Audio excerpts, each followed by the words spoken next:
Lots of people don't ask for help because there are trust issues that have been tripped up along the way. And trust goes back to all the way back to when we were a child. It's a very complex issue. And some of it is by how we're brought up. Some of it is based on how we were treated as a young child. Okay. So I want to talk about trust for just a second as a child. And this is really an interesting concept because until we are able to understand it, it's going to be hard to deal with. So, for example, when you're a child and you see your parents fighting and you say, "Hey, are you okay?" And they say, "Yes, we're fine." They just lied to you. And so, as a very young child, you're coming into the world thinking what is right and what is wrong. And you're looking to the people that you are closest to for those answers. Okay. So when your parents lie to you and they say, "Yes, we're fine," it's not that they're fine.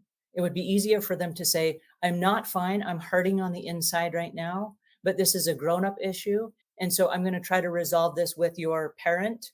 And so the day will come when maybe you'll be able to understand this. But as a child, this is not your worry. Okay. I really appreciate you being concerned and thank you. But I am hurting on the inside and that's okay. I'm okay with that."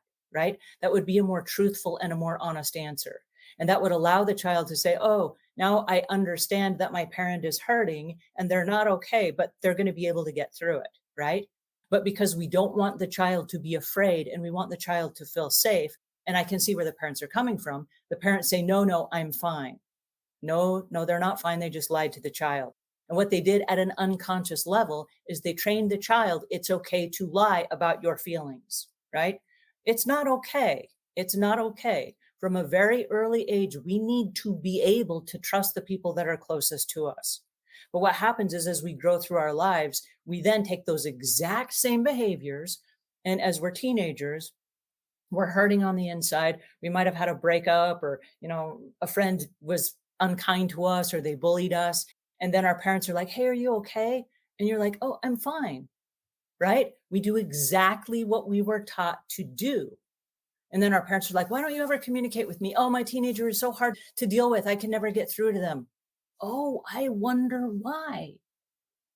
The reason why is because they trained the child how to behave that way. Okay. I'm not saying that it's the parent's fault or that's the child's fault. What I'm saying is that there are behaviors that are ingrained in us from the time we're very small and that we repeat over and over and over again. So it's no wonder that we end up as parents and we have children of our own and we've been trained, right? We've been trained as children to tell people, "Oh, everything's fine." And we put on a happy face and I have no stress and I have no worries when on the inside we might be hurting very badly. But yet we have not learned how to communicate. Now I want to freeze that for just a second. And I want to go to a whole new generation right now that's grown up on smartphones and tablets. And the whole gist of their world looks something like this. "How you doing?" "Oh, I'm good."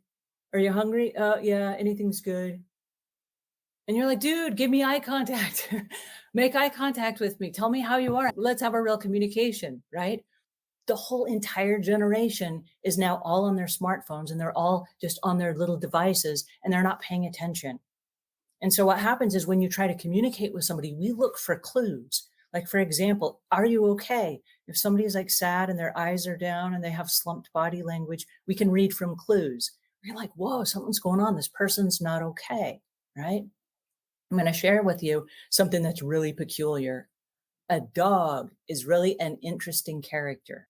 We'll have dogs, and many dogs are support dogs for their humans, but dogs know if you're having a bad day. If you have a bad day, your dog knows, right? And if you're sad, your dog will come rub up against you and like, "Hey, it's going to be okay."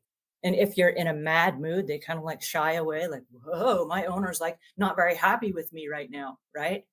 Your dog knows. So what makes you think that a dog is smarter than a human? Whoa. When you tell your kid, "I'm fine," and your kid knows, "Mom, Dad, not fine," right? They just lied to me. They don't know at a conscious level you just lied. But through the course of their life now, we have all these weird behaviors that we've been trained to repeat. So now as an adult, we need help. As an adult, we need to communicate with people. Maybe we have kids, maybe we have a sibling, maybe we have parents, maybe we have people that are in our lives that have, let's say, hoarding issues or decluttering issues. And we go to try to have a real conversation with them. And they're all like this: "Oh, yeah, everything's fine. Uh huh." No, you're lying to me, number one. And number two, you're not connecting with me at the level that I need you to. And as a result of that, the trust breaks down. We can't have conversations with people and we can't have meaningful relationships if there is no trust. Now, Dr. Henry Cloud just wrote a really great book called Trust, and he has written several books. One of them that I absolutely love that we've used in the cleaning industry for years is called Boundaries. And it's how to set healthy boundaries with the people that are in your life so that people don't take advantage of you and that people don't walk all over the top of you. One of the issues that we have with trust is that people who have hoarding issues are not able to ask for help because the relationships have broken apart.